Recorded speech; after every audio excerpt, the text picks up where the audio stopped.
Starter dari dalam hati. Bila ada sebuah mobil yang mogok, maka biasanya mobil itu akan didorong supaya tidak hanya diam di tempat yang sama. Namun apabila setelah didorong, tidak ada yang menstarter mobil itu dari dalam, maka walau mobil itu maju beberapa meter sebagai hasil dari didorong, mobil itu pasti akan berhenti kembali. Mobil itu perlu di-starter, sehingga setelah didorong, mesin mobil itu hidup, dan mobil itu dapat maju sejauh yang diinginkan pengendaranya. Demikian juga kita sebagai anak-anak Tuhan perlu menstarter hidup kita untuk tidak malas dari dalam hati kita. Bila hanya merupakan dorongan dari luar saja, bukan perubahan dari dalam hati, maka setelah beberapa waktu kita akan berhenti rajin dan menjadi malas kembali. Janganlah sampai terjadi demikian. Starter dari dalam hati terjadi karena ada Roh Kudus di dalam kita dan berasal dari firman Tuhan yang kita dengarkan. Yang perlu kita lakukan adalah membiarkan Roh Kudus bekerja dan kita tunduk pada Roh Kudus.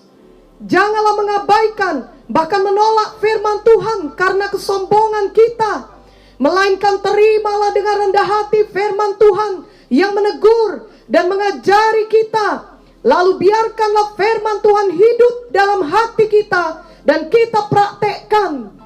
Maka kita akan tetap rajin bagi Tuhan tiap-tiap hari. Kita tidak mau lagi bermalas-malasan ataupun menunda-nunda dan membuat alasan sehingga tidak perlu melakukan apapun. Sebaliknya dengan semangat kita maju menghadapi semua tantangan setiap hari, sehingga apapun tantangan yang dihadapi, kita dapat menghadapinya dan menjadi seorang pemenang. Sikap hati dan gaya hidup seperti ini perlu kita miliki, khususnya di era pandemi COVID-19 ini, di mana ada banyak tantangan dan kita harus melakukan adaptasi kebiasaan baru. Bila kita malas, tidak mau berjuang dan hanya menunggu saja, maka itu berarti kita tidak pernah menabur dan kita tidak akan menuai. Janganlah kiranya ada anak-anak Tuhan yang dikenal sebagai orang yang malas, sebab tentunya hal itu tidak menjadi berkat dan tidak menjadi terang bagi sekelilingnya. Bahkan orang-orang yang belum mengenal Tuhan pun masih dapat rajin bereaksi terhadap hal yang disenanginya. Kita dapat melihat contoh seperti ini di dalam pertandingan bola. Para penonton yang fanatik selalu merespon dengan rajin situasi yang terjadi pada saat pertandingan bola. Kalau terjadi gol, maka mereka semua berteriak dan bertepuk tangan gembira. Tentunya kita bukan hanya perlu sekedar rajin bersorak di pertandingan bola seperti contoh ini, namun kita perlu memiliki kerajinan yang benar dan sejati. Kerajinan sejati adalah rajin berbuat baik. Ada juga orang-orang yang rajin berbuat jahat. Mazmur 36 ayat 5 berkata, kejahatan dirancangkannya di tempat tidurnya, ia menempatkan dirinya di jalan yang tidak baik, apa yang jahat tidak ditolaknya. Orang-orang seperti ini rajin, sampai di tempat tidur pun dia rajin. Namun sayangnya ia rajin untuk merencanakan kejahatan. Janganlah ada di antara kita yang mau bersikap dan berbuat demikian. Kita sebagai anak Tuhan harus selalu rajin dalam hidup kita, yakni rajin untuk berbuat baik, karena itu adalah sifat Tuhan.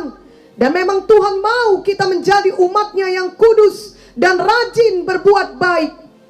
Titus 2 ayat 14 berkata, yang telah menyerahkan dirinya bagi kita untuk membebaskan kita dari segala kejahatan dan untuk menguduskan bagi dirinya suatu umat kepunyaannya sendiri yang rajin berbuat baik. Dalam Lukas 12 ayat 13 sampai 21 ada kisah mengenai orang kaya yang bodoh. Orang kaya ini tentunya seorang yang rajin sehingga ia dapat menjadi kaya dalam hidupnya. Namun dalam pandangan Tuhan, dia adalah orang yang bodoh dan pada akhirnya dia mengalami kebinasaan karena dia tidak kaya di hadapan Tuhan. Lukas 12 ayat 20 sampai 21 menuliskan, Tetapi firman Allah kepadanya, "Hai engkau orang bodoh, pada malam ini juga jiwamu akan diambil daripadamu. Dan apa yang telah kau sediakan, untuk siapakah itu nanti?" Demikianlah jadinya dengan orang yang mengumpulkan harta bagi dirinya sendiri, jikalau ia tidak kaya di hadapan Allah. Biarlah kita memiliki kerajinan yang sejati dan kekayaan yang sejati pula, yakni kita kaya di hadapan Tuhan, sehingga kita tidak menjadi seperti orang kaya yang bodoh ini. Kita tidak hanya rajin untuk kepentingan kita, yakni saat kita diuntungkan secara materi, namun bila menyangkut pengorbanan atau hal-hal rohani, kita berubah menjadi orang yang kurang rajin. Artinya kita menghindari hal-hal tersebut.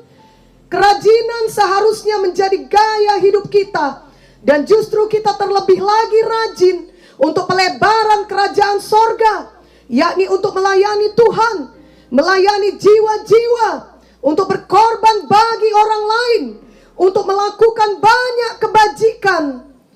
Walau pendapat seperti ini mungkin tidak populer, namun sebenarnya inilah gaya hidup yang benar di hadapan Tuhan. 1 Timotius 6 ayat 18 sampai 19 berkata, "Peringatkanlah agar mereka itu berbuat baik, menjadi kaya dalam kebajikan, suka memberi dan membagi, dan dengan demikian mengumpulkan suatu harta sebagai dasar yang baik bagi dirinya di waktu yang akan datang, untuk mencapai hidup yang sebenarnya." Marilah kita sungguh-sungguh rajin dalam pekerjaan kita. Dan tentunya sebagai anak Tuhan, marilah kita rajin berdoa dan rajin belajar firman Tuhan. Marilah kita juga rajin bersaksi kepada orang lain mengenai kasih Tuhan Yesus, karena setiap anak Tuhan adalah saksi Tuhan. Marilah kita semua bertumbuh dalam kerajinan kita untuk hal kerajaan sorga. Marilah kita memiliki komitmen untuk rajin dari dalam hati kita, seperti cerita mobil yang di starter tadi, yang kemudian dapat maju sendiri dan tidak perlu terus-menerus didorong untuk maju. Janganlah kendor kerajinan kita dalam mengikut Tuhan dan melayani Tuhan sesuai dengan talenta dan panggilan kita masing-masing. Roma 12 ayat 8 dan 11 berkata, "Jika karunia untuk menasehati, baiklah kita menasehati. Siapa yang membagi-bagikan sesuatu, hendaklah ia melakukannya dengan hati yang ikhlas. Siapa yang memberi pimpinan, hendaklah ia melakukannya dengan rajin. Siapa yang menunjukkan kemurahan, hendaklah ia melakukannya dengan sukacita. Janganlah hendaknya kerajinanmu kendor, biarlah rohmu menyala-nyala dan layanilah Tuhan." Saat menulis planet ini, kami diingatkan akan bolang kami, khususnya karena tanggal 17 Januari adalah tanggal lahirnya beliau. Bolang kami atau ayah ibu Munte, yakni pendeta R. Sembiring, selalu menyala-nyala melayani Tuhan sampai di hari tuanya. Ia berumur 89 tahun ketika ia pulang ke sorga. Hanya berkisar 2 bulan lagi ia akan berumur 90 tahun. Bolang tetap rajin berbuat baik bagi Tuhan. Walaupun umurnya sudah lanjut, Bolang selalu mengunjungi jiwa-jiwa, baik yang berkekurangan, yang sakit, yang berasal dari berbagai suku dan ras. Bolang selalu rajin memberi dan berkorban. Bolang juga selalu rajin berdoa dan bersaksi. Di bulan terakhir sebelum ia pulang ke sorga, ia masih ikut membaptis jiwa-jiwa. Dan di hari terakhir hidupnya, ia masih ikut berdoa syafaat.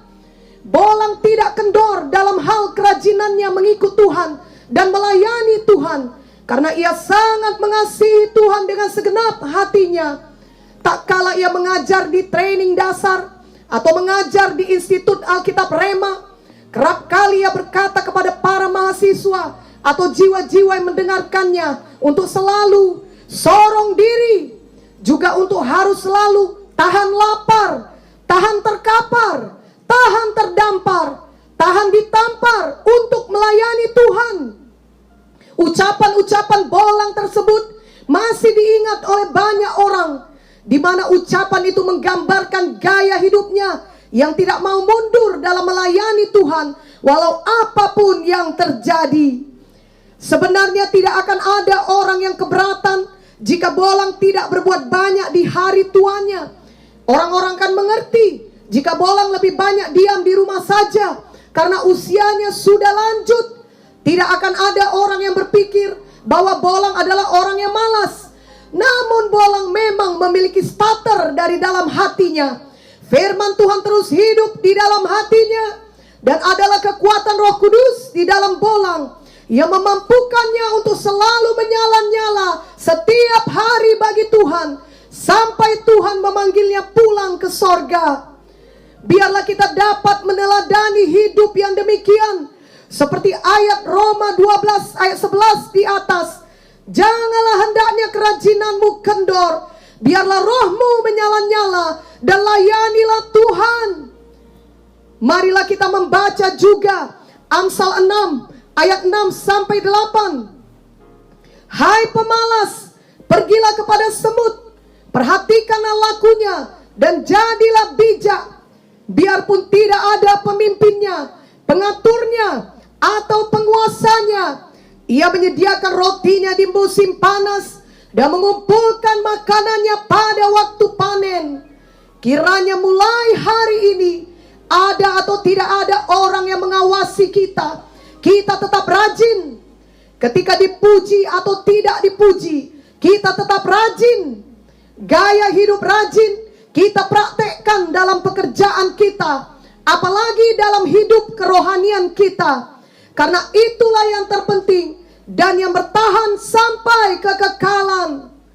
Kolose 3 ayat 23 berkata, apapun juga yang kamu perbuat, perbuatlah dengan segenap hatimu, seperti untuk Tuhan dan bukan untuk manusia. Kamu tahu bahwa dari Tuhanlah kamu akan menerima bagian yang ditentukan bagimu sebagai upah. Kristus adalah Tuhan dan kamu hambanya. Tuhan melihat jauh ke dalam hati kita, dan apa yang ada di dalam hati kita akan tercermin atau terlihat dari perbuatan kita. Amsal 13 ayat 4 berkata, hati si pemalas penuh keinginan tetapi sia-sia, sedangkan hati orang rajin diberi kelimpahan. Tuhan Yesus adalah Tuhan yang adil. Dia akan bertindak untuk memberkati kita dan memunculkan kebenaran kita. Marilah kita rajin dari dalam hati kita. Ada starter dari dalam hati kita. Marilah kita tetap rajin menabur dalam segala situasi. Maka kita akan menuai kelimpahan dari setiap taburan kita tersebut, baik dalam hidup kita sekarang di dunia ini maupun kelak setelah kita meninggalkan dunia ini. Amin.